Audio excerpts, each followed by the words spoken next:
Oh man, did you guys see that eclipse? They said you couldn't look directly at it, but it didn't bother me none. Over there. Did you guys see that eclipse?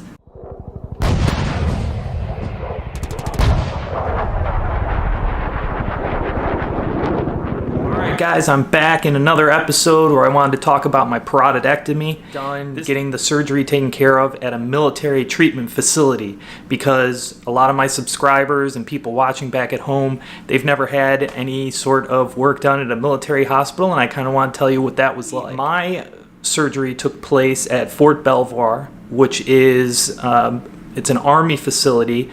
But now a lot of the facilities around here, because of the general downsizing over the past so many years of the military, they're combined facilities. So my doctor at this Army facility was actually a Navy commander. The nice thing about being at military hospitals is it's a lot more regimented in how things work.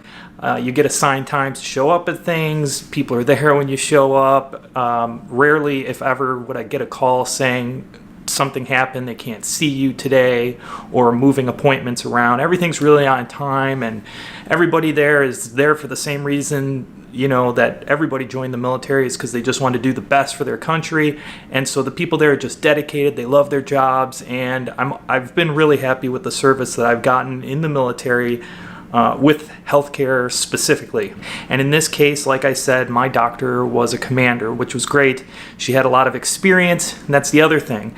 Because in the military, everybody has a rank, I can kind of tell based on their rank how many years of experience they've had in doing what they're doing. So I knew she had plenty of years of experience, plus she just talked me through the whole thing. I could tell she was very knowledgeable about what she was doing, and I think did a great job. Now, assisting my Navy doctor was also an Army physician, and this was a lieutenant colonel, which is the same rank, but in the Army. In the recovery room, it's also a very well put together process, in my opinion. Everybody has checklists they follow. So I'm not sure what they do in civilian hospitals, but from what I've seen, going to civilian hospitals, going to military hospitals, the folks in the military hospitals, they just have check, check, check, move down the line. So I know that everything that's supposed to happen, happened. The process is usually pretty seamless. Now, what we do have is the processes in the military seem to take a long time. We have a saying that goes, hurry up and wait, because we do a lot of things where they make the service member have to hurry up and do it, get to a certain place. I've got to show up an hour early to what I think is going to be the surgery, but that hour early was to make sure that I wasn't late for another hour. So they have you come in like this super early time, you sit there. It happens all over the place in the military, and we just call that hurry up and wait. Okay, on to how things are going here. The pain management has been much better. I'm in a lot less pain than I was in some of the other videos. Where I experience pain now is with the swelling. The swelling has become quite an issue for me. It just feels like a giant lump that I can actually feel inside my face. I'm not sure if it's just a big pocket of blood or whatever. Specifically, when I eat, you'll see this little lump right up here in front of my ear. It fills up, and it becomes quite painful. I still have the experience in my ear where it's difficult to hear, especially after eating. I actually had a little something to eat before I started today, and you might actually notice that this is already starting to get bigger. I can feel it. Right now, that becomes pretty painful, but I think it's to be expected, and I have to say, I think I'm healing pretty well. I'm really glad that they gave me the 2 weeks to heal instead of just 1 week. I've heard of some people going back to work in 7 to 10 days. I don't think that's enough. I find myself still very tired. Part of the post-operation process for healing is specifically I need to go outside and walk a little bit to keep the blood flowing, keep my circulation going, and it helps drain some of the swelling going on in my face. So I've recently been starting to do that a little bit more every day, and I find that I get tired very quickly. So today was the first day I did a little teleworking. I actually got on my computer from home. I was able to start going through the millions of emails that are in my inbox, and I was able to start working through that.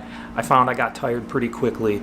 So again, it's been great to have that time off and to be able to have a job where they take care of you like that. There's no amount of sick days in the military. It's just you come back when we tell you to come back because we've checked on you and now we're telling you it's okay to come back.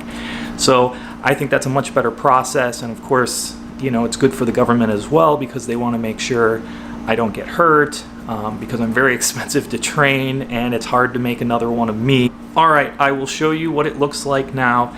I'm sure you could already tell the swelling. Here's what I'm interested in, and you guys can help me by commenting below on YouTube so I can get some public opinion on this. And I don't want you guys to sugarcoat it. I don't want you to say, oh, Jeff, it looks great, you look fine. Here's what I want to know.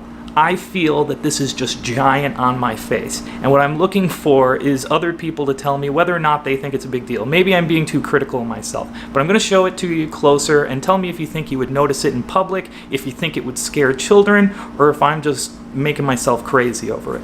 All right, so I'm going to turn and show you.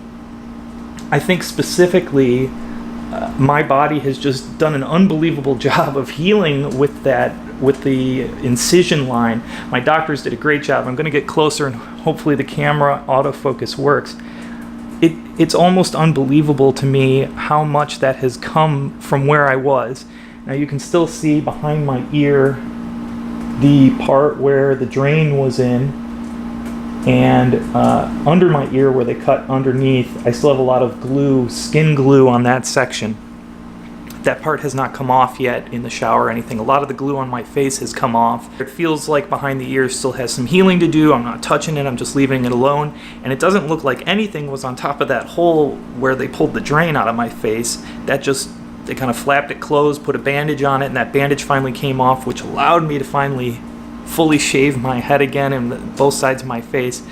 One of the little annoying things, because of this divot in my face, I can't shave in there. This little tuft of hair inside this, moon-like crater on my face. Sea of tranquility. Anyways, I'm doing great. I think I'm on the right track. I know a lot of you guys were waiting for me to give an update on what the results of the pathology are for whether or not the tumor was cancerous. Unfortunately, I don't have the results yet. That happens in government service, so you just got to hurry up and wait.